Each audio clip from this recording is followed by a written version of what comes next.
ज्ञान प्राप्ति चैनल के सभी साधक मित्रों, हमारे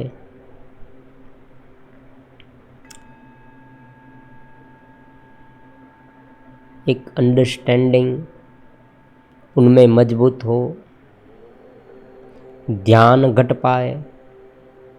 ज्ञान जितना दृढ़ होता है, ज्ञान जितना दृढ़ होता है, उतना ध्यान सरल और सहज होता है।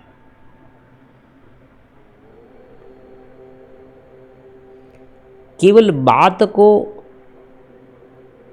सुनने से,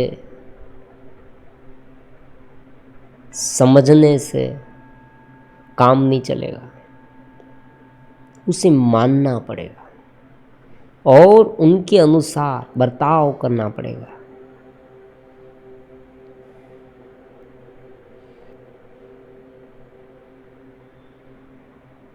इनके पहले जो वीडियो ध्यान में कैसे जाए, उसमें साधक मित्रों ने समझा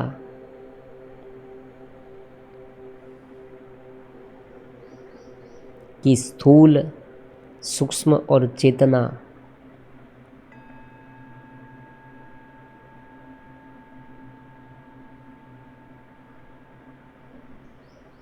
उसमें शंका भी उत्पन्न हो सकती है, समझ में ना आए ऐसा भी हो सकता है। तो उनको ज़्यादा स्पष्ट करने के लिए ये वीडियो बनाया है।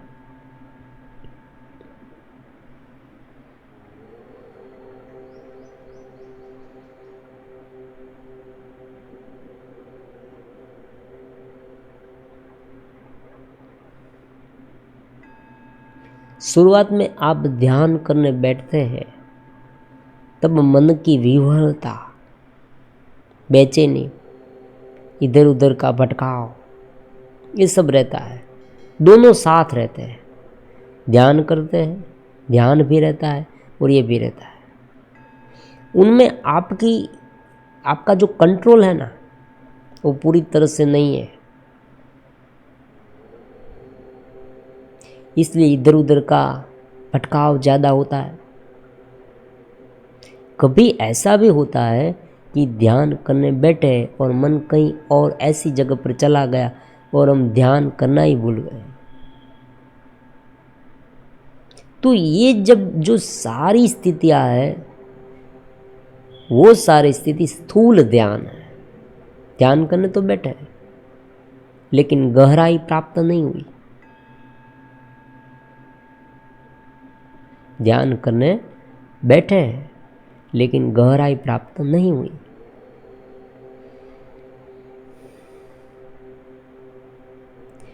जल्दी से ध्यान में गहराई में जाने के लिए मन को सूक्ष्म करना बहुत जरूरी है।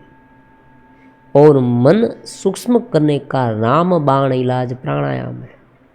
प्राण और मन एक दूसरे के साथ कनेक्ट है। दूसरा, इनके जो पहला वीडियो था उसमें बताया, उसी तरह से दिनचर्या में बदलाव, कुछ ऐसी आदत है,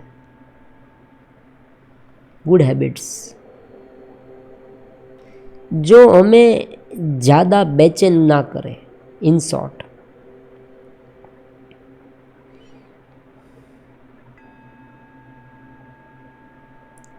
ज़्यादा आवेगित ना करे। ये जो वैराग्य का भाव है ना, वो इसलिए ज़रूरी है।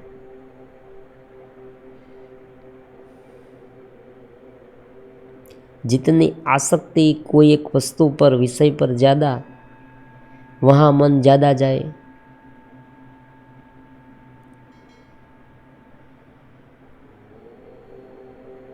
किसी का मानना ये भी है कि भाई मन साधन है तो हम साक्षी भाव में रहे, मन भले इधर उधर जाता रहे। लेकिन साक्षी भाव में मन हमें जाने नहीं देता, ये महत्वपूर्ण है। अगर साक्षी भाव घटित हो जाए सहज हो जाए, चित्त स्थिति डेवलप हो जाए, फिर बहुत प्रॉब्लम नहीं होता, ये बात है। फिर सहजता आ जाती है, मन और तन एक साधन बन जाता है। हम हमारी दिन भर की प्रक्रिया कर सकते हैं और ध्यान में भी रह सकते हैं। मेडिटेटिव माइंड जो ऊपर की स्थिति है, ध्यानस्थ स्थिति, वो आ जाती है। चेतना में हम रह पाते हैं। लेकिन शुरुआती समय में जब ऐसा नहीं होता तब हम उसे स्थूल ध्यान कहते हैं, केवल स्थूल ध्यान।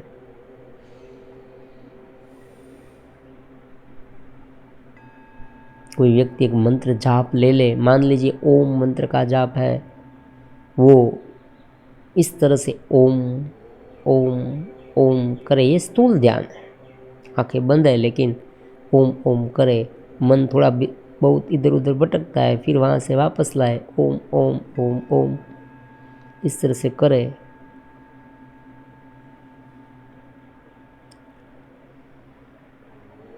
फिर ये जो स्थूल ध्यान है ना, वो सूक्ष्म ध्यान में कब जाएगा? धीरे धीरे साधक में आदत बन जाएगी। मन जो है वो उस एक मंत्र पर या एक स्वरूप पर स्थिर होगा, या जो साक्षी भाव की पहले से साधना करता है, शुरुआत से साक्षी भाव की, जो हम ध्यान कराते हैं, हम इस तरह से ध्यान कराते हैं साधक को पूर्ण चेतना, परमात्मा का अंश, ग्रेटिट्यूड भाव जो है, समर्पित भाव है, वो सब रख के दिव्य चेतना हूँ मैं, और जो मन है वो वेव्स की तरह उठा है, ये केवल बाहरी है, ये समझकर वेदांत का थोड़ा बहुत ज्ञान प्राप्त करके ध्यान में एकदम आनंद में 3 स्टेप ब्रीदिंग करके बैठना, जैसे ही मन आए मन को देखते रहे, ऐसा ध्यान हम कराते हैं। ये साक्षी ध्यान, क्योंकि मेन फंडा हमारा है वेदांतिक ज्ञान है। लेकिन जो दूसरा प्रकार का ध्यान है, जो एक अवलंबन लेकर ध्यान कराया जाता है, मतलब हम चेतस है ये मानकर साक्षी भाव में रहे, ऐसी बात नहीं। दूसरी तरीके से ध्यान ऐसा है कि हम जहाँ हैं वहाँ रहे और हम मंत्र का जाप करें। यहाँ एक स्टेप ऊपर जाना बाकी रहता है, धीरे धीरे चेतना में जाना, क्योंकि यहाँ ध्यान जो करनार है वो जीव भाव में रहता है, वो जीव भाव में रहता है। मैं मन से, इंद्रिय से, शरीर से अलग हूँ, ऐसा वो नहीं मानता।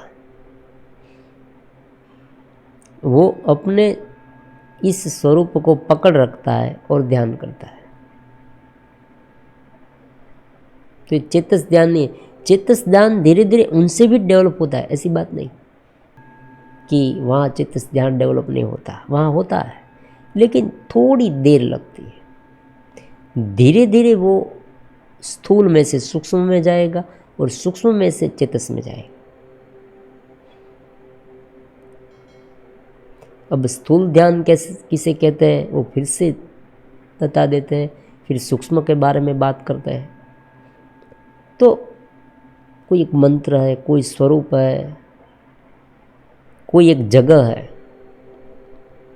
मान लीजिए यहाँ पर आपको कहा गया ध्यान करें, तो आपने आंखें बंद करके यहाँ ध्यान करा, लेकिन ध्यान लग नहीं रहा है। तो ये जो आमने सामने खींचातानी है, आप वहाँ फोकस लाते हैं, फोकस चला जाता है, फोकस लाते हैं, फोकस चला जाता है, ये स्थूल ध्यान है।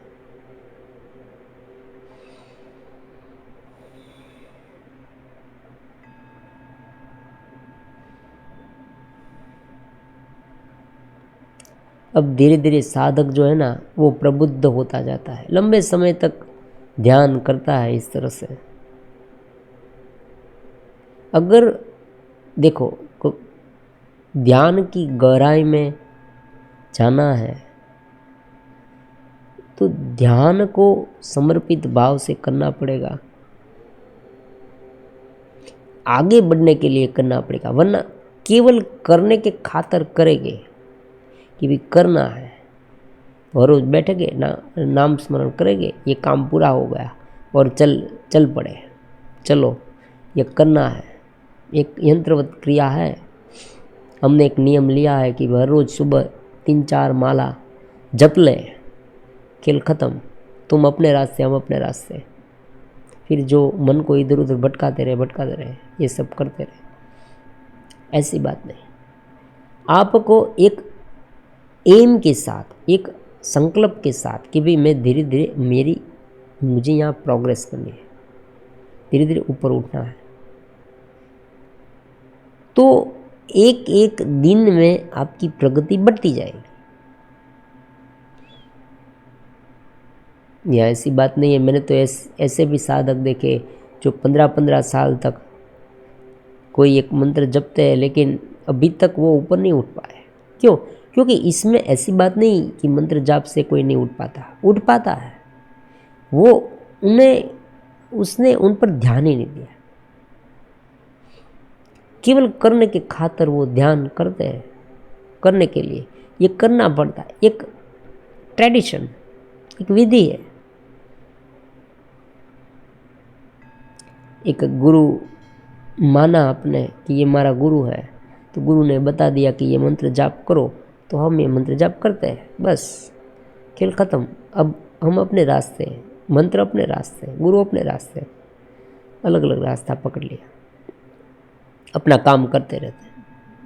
और कभी कभी क्या होता है कि मंत्र जाप करते करते भी ध्यान अलग अलग, व्हाट्सएप में हो, फेसबुक आदि आदि जो कुछ भी है मीडिया में, अलग बाहर कोई बोलता है, कोई बातचीत करता है, उसमें कोई अपनी क्रिया जो है, सामाजिक क्रिया हो या कोई ऐसे कौटुंबिक प्रश्न है, ये सब में लगा रहता है, तो चलता रहता है। इसमें देखो, इसमें ऐसी बात नहीं, जो साधना करना चाहता है उसे समर्पित भाव से आगे बढ़ना चाहिए, और जो नहीं चाहता वो थोड़ा बहुत करके छोड़ देता है।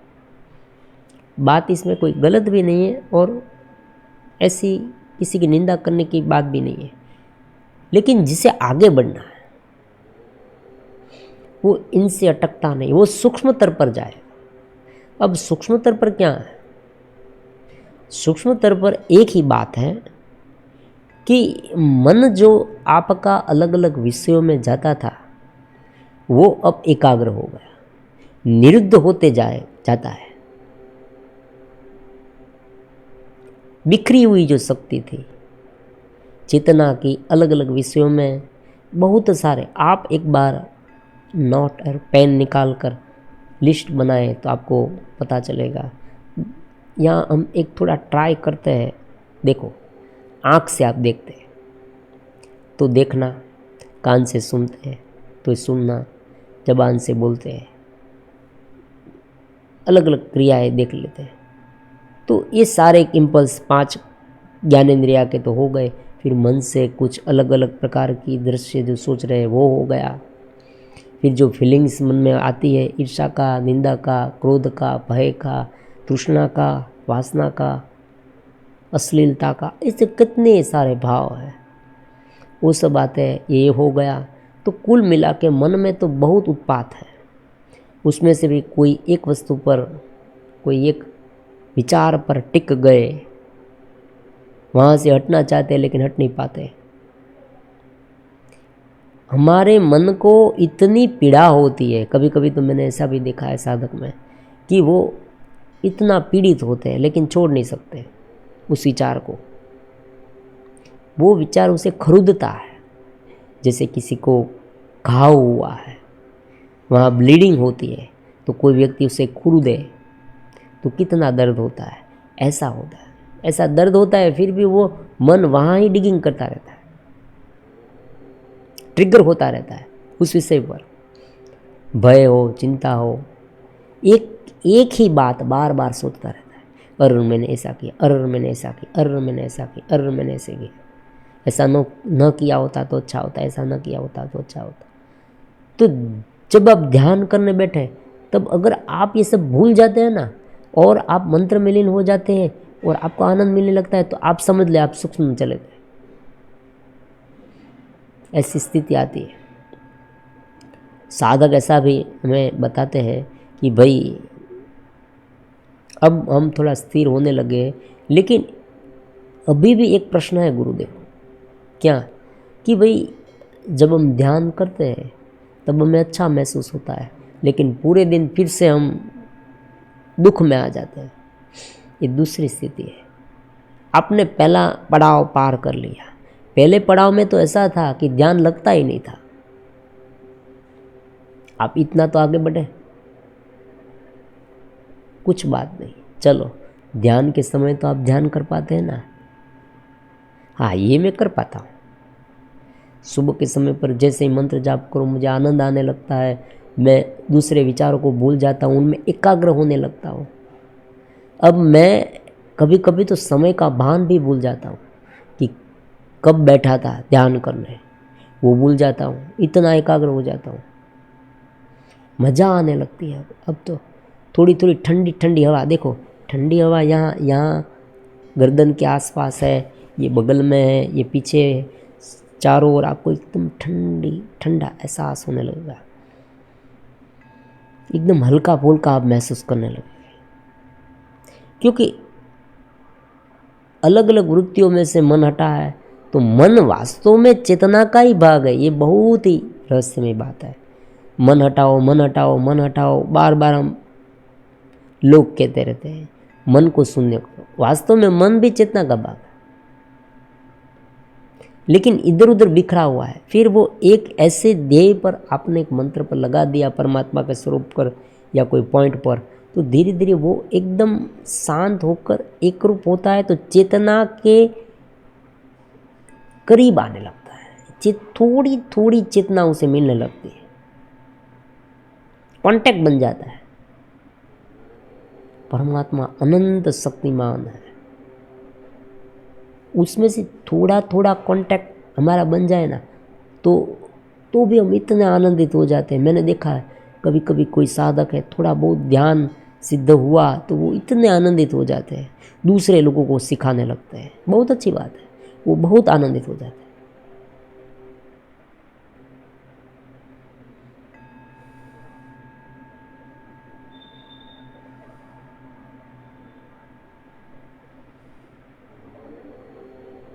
उसमें भी गहराई आती है।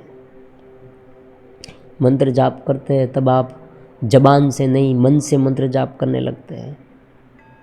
स्वरूप ध्यान करते हैं तो आप बस आपको एक स्वरूप ही दिखाई दे। फिर तो कभी कभी खुली आंख से भी वो दिखाई दे।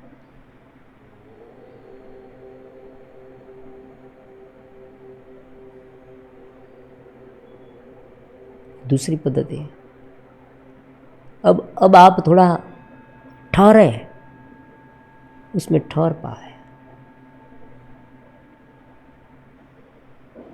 लेकिन उनकी मर्यादा भी है।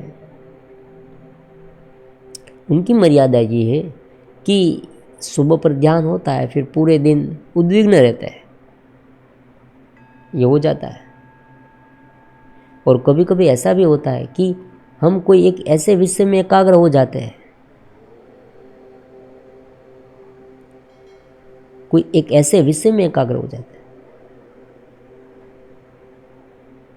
कि वहाँ से छूटना भी मुश्किल होता है, क्योंकि जो एकाग्रता स्थापित हुई है वो दूसरी जगह पर एकाग्र होगी।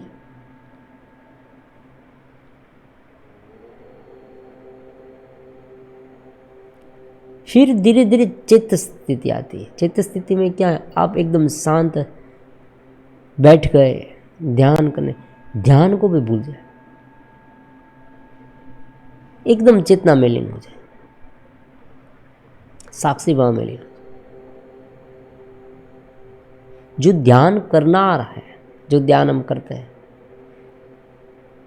वो ध्यान ध्याता, मतलब ध्याता, ध्यान करना ध्याता, ध्येय जो ध्यान जिसका करता है वो और उनका ज्ञान, तीनों एक हो जाता है। त्रिपुटी एक होती है। लंबे समय से ध्यान करें, समय का भान भूल जाते हैं, फिर पूरा शरीर जो है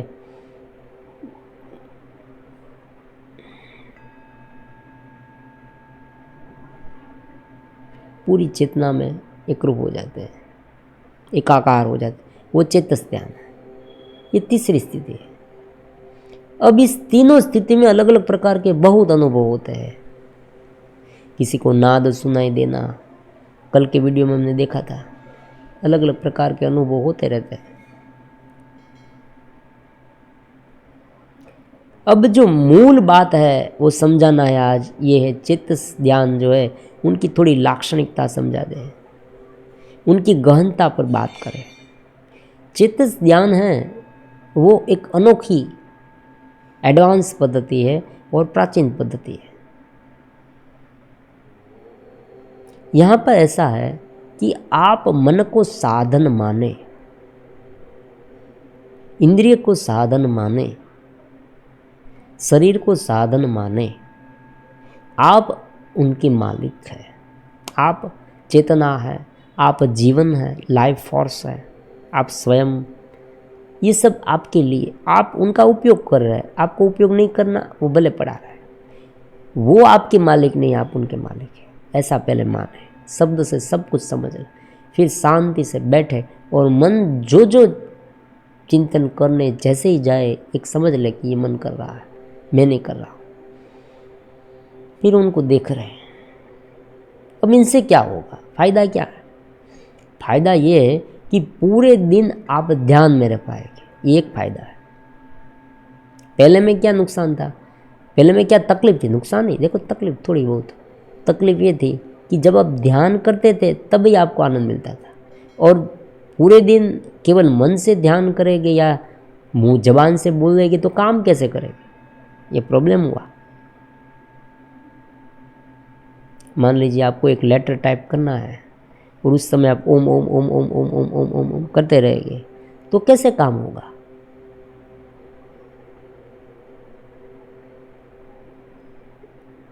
स्थूल रूप में रहकर या केवल इंद्रिय में रहकर, मन में रहकर ओम ओम करते रहे तो 2 घंटे तक तो ये सब कुछ सही चलेगा, ध्यान भी लगेगा, लेकिन काम नहीं होगा।